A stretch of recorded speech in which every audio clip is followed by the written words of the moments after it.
Hi, everyone. Welcome and thank you for tuning in to this episode.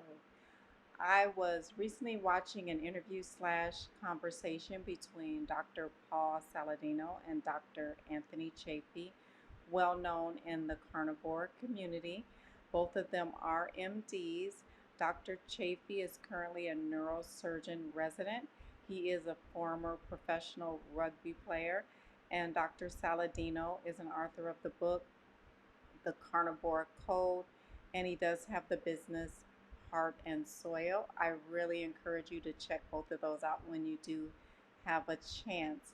So, we're going to get a little bit of a background on Dr. Chaffee and why he started eating carnivore and still does till this day. He's been eating that way for many, many years, and it has given him optimal health.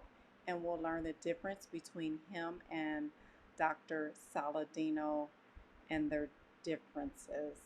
So, Dr. Chaffee did disclose that he ate a pretty healthy diet for the most part. He cooked most of his food.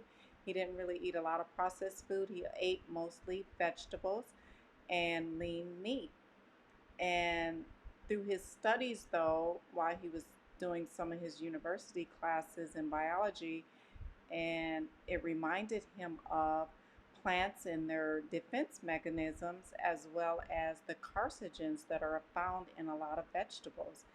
So he started thinking, if they have these defense mechanisms and all of these carcinogens, why am I taking them into my body? I am making these smoothies, these veggie shakes, and I don't really like them. So why am I forcing myself to eat something that doesn't even want to be eaten? So he decided, I'm just going to take them all out of my diet. So he dropped the veggies. And what do you think happened? Well, within 2 weeks, he said he went from 270 pounds down to a whopping 243, 23 pounds lost. And I'm not sure how long it took, but he said he did. His asthma was gone, his brain fog was gone, he no longer was feeling sluggish and tired. His joint pain and aches were gone, most of his back pain was gone. So his energy was also increased. So he went out there and he was playing with the professional rugby players, and they had trained well longer than he had. And he ended up being in the top 5 to 10 out of 90 rugby players.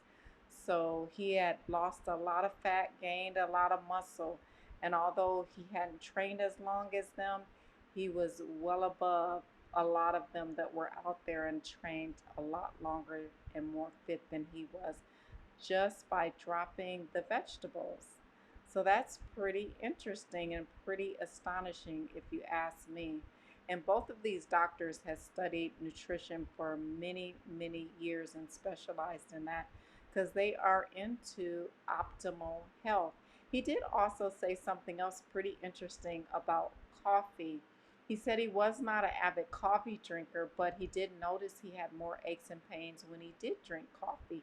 And he did experiment with it and did see that that was the truth. So he just has pretty much left coffee alone because it doesn't fit well with his body. He doesn't want to feel those achy joints and pain, especially after doing a workout or anything like that. So he just dropped it. And I don't know, in the future, like I have said before, I'm going to do that experiment. And that is one thing that Dr. Chaffee did say, that we all need to experiment with the food because we really need to find out the food that will help us to feel better and get those foods out that make us feel worse or make us not have the optimal health that we want to have. And something pretty interesting that both of them mentioned, that 84% of vegans or vegetarians end up adding meat and animal based products back into their diet,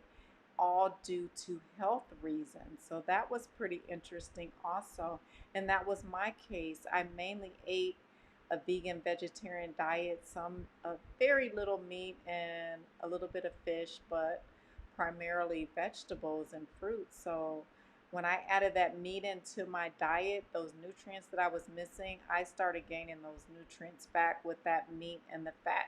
And when I say meat, I don't just mean beef. It contains different meats, whether it's chicken, fish, shrimp, seafood, all of it, bacon, the butter, especially the butter, because that fat is so very important. And then, what was the difference between Dr. Saladino and Dr. Chaffee? Well, Dr. Saladino was eating carnivore, but he did notice that he was still having electrolyte imbalances. So he needed to do something about that. And he also had some testosterone levels that were low. I mean, his testosterone level was low.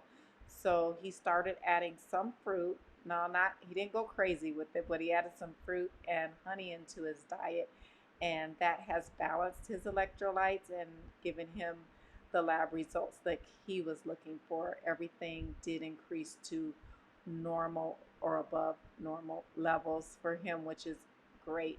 And that just goes to tell you that we are all unique. So Dr. Chaffee had no problems with electrolyte imbalances, and Dr. Saladino did, and he discovered what he needed to do. So we must, we have to listen to our body and what is it telling us. So when you feel different things that you weren't feeling, when you add something in or take something away, or you're getting your blood work back and you're discussing with your doctor if you are missing nutrients or something's very low, you need to figure out how to put that nutrient, minerals back into your diet, because you're striving for health and wellness, optimal health. You want to feel good. You don't want to have those aches and pains anymore. So make sure, again, to listen to your body, because what works for me doesn't work for him. What works for you doesn't work for her. So we have to find out what works for our individual, unique body. So we want to experiment, and sometimes you may need to do a 30-day, take something out of your diet and then add it back in and see how you feel. That's how you learn what works for your body and what doesn't work for your body. And Dr. Saladino did mention that for across the board for most of his clients, when they did remove vegetables from their diet, they no longer had the achy and painful joints. And he's not sure if it had to do with the oxalates that are in some of those vegetables, some higher than others.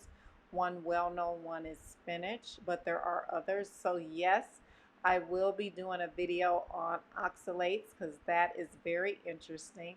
I need to find out exactly what are these oxalates, what foods contain the highest amount that we need to stay away from, and some of those may include black teas. Some of it may even be coffee that I looked at for a minute.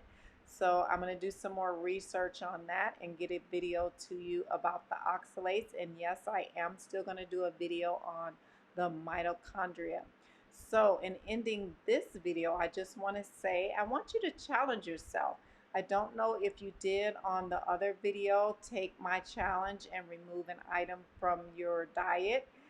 So hopefully you did. Now I want to make sure that you remove all those foods that have zero nutritional value. Get them out. You don't need them whatsoever. So try your best to do that. Any food that has no nutritional value, take it out of your diet. Do it immediately.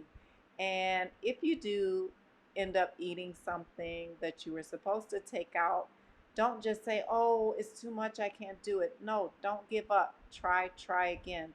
So just follow through with the next hour, the next day, whatever it is. Don't give up. Give up those zero nutritional foods. And then you want to ask yourself, with this sugar, they say that there's studies that show that sugar is more addictive than cocaine. So again, I am going to challenge you to tune in to my video on the no sugar challenge, which is coming up soon. I know I have mentioned it before, But trust me, we are going to do this, and I encourage you to join in that challenge because sugar is doing you zero nutritional value. But you can do it slow. You don't have to do it all at once. For some, it's very hard to just give everything up all at once and then they won't succeed. So just make little changes to help your uh, health improve. And as you see it improve and you see the changes, it will encourage you to continue on that journey to health and wellness, that optimal health. And in that sugar challenge, I am going to be giving you some recipes that you can use without using sugar. And those recipes, I have made some of them and taken them to work, and my coworkers have enjoyed all of them. So I will share those recipes with you. I look forward to you in the future videos. And again, don't forget to subscribe, like, and share. Thank you for tuning in and enjoy your evening.